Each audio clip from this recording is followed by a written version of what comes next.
ngakhathala mina kade ngaqala ukuzimelela ngalo. Kade babemduduza kusaphethe ubaba kaDuduzana uJacob Zuma ungazi ukuthi bamduduzana. Sekwaphatha uRamaphosa kodwa yami impilo isamile isuka lethawula ngiyaliphosa Ramaphosa. Kodwa phezu kwalokho ngiyazigunyaza ngithi ngizodluleka ngizamile. Kwathi esephumile wesilisa kungena owesifazane ugqoke ingubo ezimnyama uphungwe yifu elimnyama. Ebusweni ugcwele usizi amehlo agcwele izinyembezi. Uthi mina ngumamfelokazi.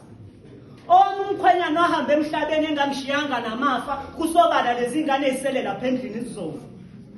Ngizibona ngihlulekile ukudlala indima njengomzali ngoba abanye abazali banikeza abantwana babo amagama eziyalo alungile ukuthi nifunde niphase nibe ngodokotela. Mina ezami ingane sezazi lamazwi emihla namalanga. Niphake kakhulu nidle kakhulu nisuthe bese niphathela laba abancane ekhaya.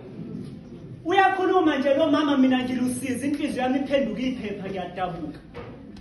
Uthi impilo iba nzima kakhulu makuyimpela sonto ngoba ikhona eyodwa ingane ethola imali eqolo kulezi.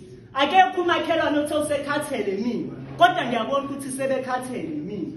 Ekhaya sesiswele kwasayona imbuya lesoyidla ngothi noma ngabe kuthiwa sayithola imbuya esoyidla ngothi siswele uthi esodla ngayo le mbuya. Ngivele ngiphumele ngaphandle ngifuna ukushawa umoya. Kusondele kunini isalukwazi sithi ngivuka